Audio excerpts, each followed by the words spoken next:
Selam arkadaşlar, kanalımıza hoş geldiniz. Bu videoda Hande Erçel'in hayatındaki zor ama önemli bir dönemden bahsedeceğim. Hande Erçel hayatı boyunca ailesine bağlı biri olarak biliniyor. Özellikle annesi Aylin Erçel onun için büyük bir ilham kaynağıydı. Ne yazık ki 2019 yılında annesi uzun süren bir hastalık sonrası hayatını kaybetti. Bu olay Hande Erçel'in hayatında derin bir iz bıraktı. Ancak o zor zamanlara rağmen kariyerine devam etti ve çalışmalarına ara vermedi.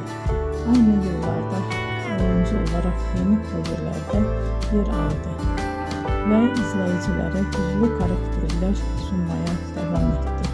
Belki de bu nedenle birçok hayranı onu sadece başarılı bir oyuncu olarak değil, aynı zamanda güçlü bir insan olarak da görüyor.